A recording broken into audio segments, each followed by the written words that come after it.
नमस्कार, आप देख रहे हैं न्यूज नेशन का डिजिटल प्लेटफॉर्म और मैं हूं आपके साथ सचिन दुबे। आज हम इस सेगमेंट में बात करने जा रहे हैं वक्फ बिल को लेकर, जो अब कानून में तब्दील तो हो गया, लेकिन अब कई सारे सवाल खड़े हो रहे हैं। सवालों के साथ तमाम जो याचिकाकर्ता हैं, जिन्होंने याचिका दाखिल की है सुप्रीम कोर्ट में कि ये जो कानून पास हुआ है, ये जो कानून बना है, ये असंवैधानिक है और इस कानून पर तुरंत रोक देनी चाहिए, क्योंकि इसमें कई सारी खामियां हैं और उसी को लेकर आज हम बात करने वाले हैं। हमारे साथ हमारे सहयोगी मोहित जी जुड़े हुए हैं। मोहित जी, आपका बहुत बहुत स्वागत है सबसे पहले तो। Thank you. और जैसा कि वक्फ को लेकर तमाम चर्चाएं चल रही हैं, चर्चाओं के साथ साथ कई जगहों पर विरोध भी हमने देखा, कई जगहों पर आगजनी हुई, तमाम बड़े सवाल खड़े किए गए। लेकिन अभी फिलहाल हम बात करते हैं, शुरुआत करते हैं जो कोर्ट में हो रहा है।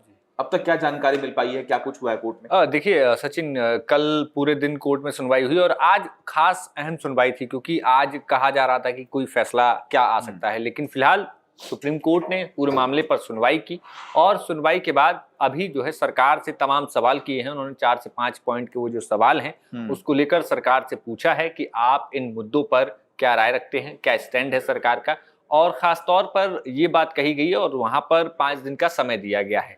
अच्छा, इस पूरे मसले पर एक बात जो है ये है कि यहाँ पर ये जो सुप्रीम कोर्ट ने जो कदम उठाए हैं उसमें हिंदू पक्ष भी अपने आप को जीता हुआ मान रहा है और दूसरी तरफ मुस्लिम पक्ष जो है वो भी अपने आप को एक जीत के तौर पर देख रहा है, क्योंकि आज का जो सुप्रीम कोर्ट ने अपनी तमाम बातें कही हैं उसमें उन्होंने कहा है कि कोई भी प्रॉपर्टी डिनोटिफाइड नहीं होगी। हाँ। यानी कि इस कानून के तहत जो संपत्तियां वक्फ में दर्ज थी और जिनके अगर कागजात नहीं मिलते हैं कोई अन्य भी कारण, तो उनको डिनोटिफाई नहीं किया जाएगा, यानी कि उनको गैर वक्फ नहीं कर दिया जाएगा। तो ये मुस्लिम पक्ष अपने तरफ से एक इसको अपनी जीत मान रहा है, लेकिन दूसरी तरफ ये है कि सुप्रीम कोर्ट ने इस कानून में अभी कोई रोक नहीं लगाई है। तो हिंदू पक्ष कह रहा है कि भाई कानून में कोई रोक है ही नहीं, तो वो अपनी जीत मान रहे हैं। तो ये पूरा मामला जो है अभी पूरा गंभीरता के साथ चर्चा का बना हुआ है। अभी सबसे बड़ी बात है कि कोर्ट ने सरकार को 7 दिन का समय दिया, क्योंकि जो सॉलिसिटर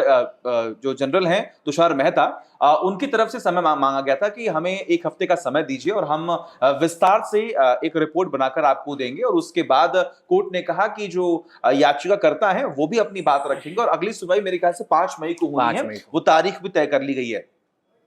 लेकिन इन सब से इतर आप देखेंगे तो कोर्ट ने कई चीजों का जिक्र किया। कोर्ट ने इस बात का भी जिक्र किया कि देखिए, लगभग मेरे ख्याल से 70 याचिकाएं जो है वो दाखिल की गई थी और कोर्ट ने ये भी कहा कि ये संभव नहीं है कि हम लगभग 250 से 300 पन्ने हम पढ़ें और उसके बाद कोई फैसला लें। तो आप यानी कि जो याचिकाकर्ता है वो लोग बैठे और डिस्कस करें और उसके बाद विचार विमर्श करने के बाद हमें कोई ऐसी 5 याचिकाएं दें, 5 ऐसी रीट दें जिससे हम देखें, समझें, परखें और उसके बाद हम आपकी बातों को समझकर फिर हम वहां पर लोगों के सामने जो है अपनी बात रख सकें। सबसे बड़ी बात यहां पर है कि इस फैसले के बाद, जैसे कि आपने कहा कि हिंदू पक्ष भी खुश है, हिंदू पक्ष का जो सरकार है वो भी अभी निश्चिंत है कि कानून पर रोक लगाई तो नहीं गई है, जैसा कि तुषार मेहता ने जिक्र किया। लेकिन जो वक्फ के साथ हैं, जो इस बिल का विरोध कर रहे हैं, वो तो बहुत खुश है कि नहीं भैया, कानून पर रोक लग गया है। आखिर ये टर्म तो इस्तेमाल अभी तक किया नहीं गया। हाँ, क्योंकि देखिए जब आप देखेंगे कि कई जगहों पर ऐसी खबरें आई कि जहां पर वक्फ की संपत्तियों को सरकारी दस्तावेज में दर्ज कर दिया गया, चाहे फिर वो कौशाम्बी का मामला हो। यहाँ पर 93 एकड़ की जो जमीन थी उसको सरकारी जो अध्यादेश जो है सरकार का ऑर्डर आया है, इसमें जिला प्रशासन की तरफ से कार्रवाई की गई है, क्योंकि वहां पर डॉक्यूमेंटेशन के आधार पर ये सब चीजें की जा रही हैं। तो ऐसे में यहाँ पर अब ये जो सुप्रीम कोर्ट ने जो रोक लगाई है, जो तमाम अपनी दलीलें दी हैं कि किसी भी तरीके से कोई संपत्ति डिनोटिफाइड नहीं होगी, यानी कि जो वक्फ की है अभी वक्फ की रहेगी जब तक हम कोई फैसला नहीं कर लेते।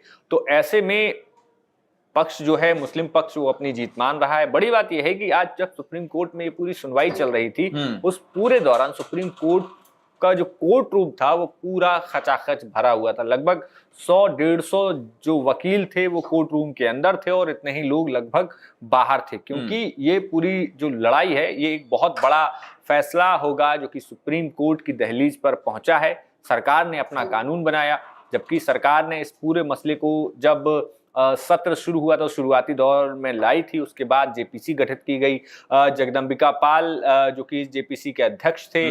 और खास बात यह है कि जेपीसी की बैठक जो थी बड़ी लंबी चली, जहां तक दिल्ली में बैठकें हुई उसके साथ हर एक राज्य में जेपीसी की बैठक हुई, वहां पर सारी चीजें बताई गई। उसके बाद जब जाके ये जो बिल दोबारा संसद में आया उस पर भी संसदीय कार्य मंत्री किरेन रिजिजू ने पूरी जानकारी दी और तमाम बातें कही थी। इसके बाद पूरी बहस, चाहे फिर वो विपक्ष के सांसद हो, उन्होंने अपनी बातें रखी इस पूरे मसले पर। बड़ी बात यह है कि यहाँ पर जेपीसी से भी जो रिकमेंडेशन गई उसके बाद इसको कानून बनाया गया और लोकसभा, फिर राज्यसभा और राष्ट्रपति ने भी इस पर मुहर लगा दी और कानून बना। उसके बाद अब जो है सुप्रीम कोर्ट की दहलीज पर है, लेकिन सुप्रीम कोर्ट ने अपनी तमाम बातें इस पे कही हैं। कहा है कि कोई भी प्रॉपर्टी डिनोटिफाइड नहीं होगी। और सचिन, बड़ी बात कि यहाँ पर जो कहा जा रहा था वक्फ बाय यूजर, वो जो एक टर्म था वो सबसे बड़ा पेचीदगी वाला टर्म है कि आखिर वक्फ बाय यूजर है क्या। वक्फ बाय यूजर और कैसे वक्फ बाय डीड, वक्फ बाय दो डीड टर्म यहाँ पर इस्तेमाल किए गए। हाँ, तो वक्फ बाय यूजर अगर हम बात करें तो वो ऐसी कोई जगह जहां पर लगातार अगर आप प्रैक्टिस करते हैं और वहां पर अपने धर्म से जुड़ी प्रैक्टिस करते हैं और खास तौर पर उस प्रैक्टिस के साथ वो संपत्ति का कोई रिकॉर्ड नहीं है, तो उसको वक्फ बाय यूजर के तहत उसको वक्फ मान लिया जाता है। अगर कोई दावा करे कि ये वक्फ की संपत्ति है, हाँ, तो वो वक्फ बाय यूजर था। तो सबसे बड़ा जो क्लॉज और सबसे बड़ी पेचीदगी इसी पर है कि अगर वक्फ बाय यूजर को इससे चुनौती मिल रही है इस कानून से, और तो दूसरी तरफ मुस्लिम पक्ष का ये कहना है कि भाई बहुत सारी प्रॉपर्टियां ऐसी हैं जिनकी कोई कागजात नहीं है। तो ऐसे में सरकार की जो उनके आरोप हैं कि सरकार की मंशा इन तमाम प्रॉपर्टी पर गलत तरीके से है, तो मुस्लिम पक्ष इसलिए इस वक्फ बाय यूजर और वक्फ बाय डीड का जो टर्म उन्होंने कहा है कि ये जो हल्का किया गया है, यहां पर ये पूरी लड़ाई उसको लेकर है। अच्छा, तीन बातें जो मैंने पढ़ी वो मैं आपके सामने रख रहा हूं कि कानून संविधान के अनुच्छेद 14, 15, 25 जो कि धार्मिक आजादी का जिक्र करता है, 26 जिसमें धार्मिक मामलों के प्रबंधन की आजादी की बात कही गई है, 29 जिसमें अल्पसंख्यक अधिकारों की बात कही गई है और 301 जिसमें संपत्ति का अधिकार का उल्लंघन करता है। ये पहला बिंदु है। दूसरा बिंदु ये कि वक्फ बोर्ड में गैर मुसलमानों को शामिल करना और डिस्ट्रिक्ट कलेक्टर को वक्फ संपत्ति का फैसला करने का जो अधिकार देना है, उसमें सरकारी हस्तक्षेप को बढ़ाता है। ये भी याचिकाओं में इस बात का जिक्र किया गया। और तीसरा जो मुख्य बिंदु जो कि अब तक तमाम याचिकाओं में से जो बात सामने आई है उसमें यह है कि यह कानून मुस्लिम समुदाय के साथ भेदभाव करता है क्योंकि अन्य धार्मिक ट्रस्टों पर समान प्रतिबंध नहीं है। ये अब तक मुख्य तीन बातें सामने आई हैं। लेकिन मोहित, सबसे बड़ी बात आप देखिए कि सरकार ने सारे नियमों को फॉलो किया जो हमारा संविधान कहता है कि अगर आप कोई बिल पेश करेंगे, उसके बाद पहले लोकसभा फिर राज्यसभा, उस पर चर्चा होगी, उस पर सवाल जवाब होंगे और उसके बाद सारे पार्टी, सारे जितने भी सांसद हैं उनसे वोट होगा और उसके बाद ही आगे की जो प्रक्रिया है वो फॉलो की जाएगी, जो कि हुआ, जो कि शायद गलत नहीं है। लेकिन उसके बावजूद आप देखिए कि तमाम याचिकाएं दाखिल की जा रही हैं। जो लोग याचिका दाखिल कर रहे हैं, क्या उनके नेता विपक्षी दल में नहीं है? आखिर उन्होंने सपोर्ट किया, उन्होंने विरोध किया, जो नंबर गेम था उसके हिसाब से आंकड़े आए और उसके बाद बिल जो है वो कानून में तब्दील हो गया। सवाल ये भी खड़े हुए कि तो समय वेस्ट करने जैसा हो गया। अगर अधिकार है आपका इस देश में, एक लोकतांत्रिक देश में आप रहते हैं, आपका अधिकार है, आप किसी चीज का विरोध कर सकते हैं, आप कोर्ट जा सकते हैं, लेकिन जो चीज बाई प्रोसीजर कानूनी प्रक्रिया जो थी उससे फॉलो किया गया, चीजें पास हुई, उसके बाद कोर्ट का रुख करना कितना सही है? देखिए, इसमें जो आरोप लगाए जा रहे हैं खासतौर पर विपक्ष के द्वारा और खासतौर से जो मुस्लिम कम्युनिटी, कई लोगों ने इसका स्वागत भी किया है। खासतौर पर स्वागत करने वालों में जो सूफी संत हैं मुस्लिम समुदाय में, उन्होंने इसका समर्थन किया था। जेपीसी में अजमेर दरगाह के जितने भी सूफी संत आए थे वो इस बिल के समर्थन में उस मीटिंग में शामिल होते थे और इस मीटिंग में शामिल होते हुए वो इस वक्फ बिल की समर्थन करते थे। तो यहाँ पर ये दो राय हैं कि ऐसा नहीं है कि पूरा मुस्लिम समाज इस वक्फ बिल के विरोध में है। कई लोग समर्थन में हैं, लेकिन जो लोग विरोध में हैं उनका कहना यही है कि भाई सरकार जो है अभी बहुमत में है इसलिए ऐसा कर ले रही है वो। तो और कई सारी उनकी इनसिक्योरिटीज हैं जिनको वो लगातार कह रहे हैं कि भाई आप जो है किन संपत्तियों पर आपकी संपत्तियों पर नजर है, क्योंकि लोकसभा के दौरान अगर आप आपने संसदीय कार्रवाई सुनी होगी तो उस दौरान बड़ा एक जो बार बार नेताओं के भाषण में टर्म आ रहा था कि इस देश में 3 ही लोग हैं जिनके पास सबसे ज्यादा प्रॉपर्टी, एक भारतीय रेलवे, भारतीय सेना और उसके बाद वक्फ बोर्ड। तो ऐसे में सरकार की तरफ से कहा गया कि भारतीय रेल कि प्रॉपर्टी सबसे ज्यादा है, लेकिन उसका प्रयोग पूरे देश की जनता बिना किसी भेदभाव के करती है।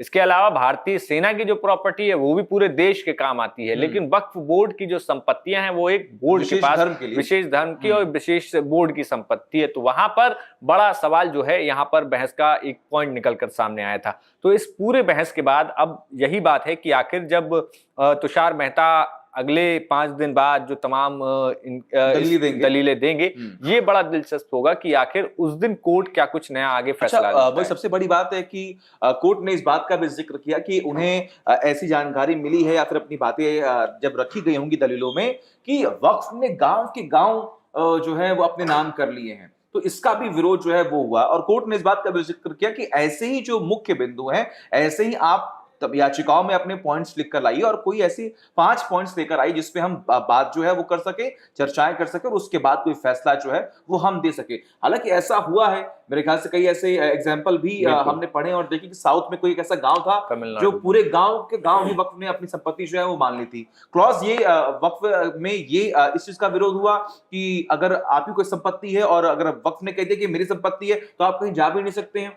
तो ये कुछ ऐसे बिंदु हैं जिसको लेकर तमाम चर्चा, और उसके बाद ये बदलाव के जब सुर बढ़े तो अंत में जाकर सरकार ने ये फैसला लिया। हालांकि देखना होगा कि आखिर अंत में क्या होता है, क्या चर्चाएं होती हैं, और सबसे बड़ी बात कि कोर्ट की तरफ से किसका रुख जो है, किसका पक्ष जो है वो लिया जाएगा और कौन सही होगा कौन गलत होगा, ये तो आने वाले वक्त 5 मई को मेरे ख्याल से क्लियर हो जाएगा। हालांकि आज उम्मीद थी, लेकिन आज कोर्ट ने ये कह दिया कि यथास्थिति बनी रहनी चाहिए, कोई बदलाव नहीं होना चाहिए। क्यों? तो बिल्कुल यहाँ पर 5 दिन के बाद देखना होगा कि सरकार क्या फैसला लेगी, लेकिन बड़ी बात यही है कि अब इस फैसले की जो लड़ाई है वो अपनी आखिरी स्टेज पर है, क्योंकि जो सुप्रीम कोर्ट तय कर देगा वही फिर सर्वमान्य और अंतिम फैसला हो जाएगा। अच्छा, जितने भी मुस्लिम नेता हैं लगभग हम देख पा रहे हैं, चाहे वो AIM प्रमुख ओवैसी की बात कर लें या फिर और भी तमाम जो बड़े नेता हैं, वो भी लगातार इस बात का जिक्र कर रहे हैं कि ये कानून जो है वो असंवैधानिक है।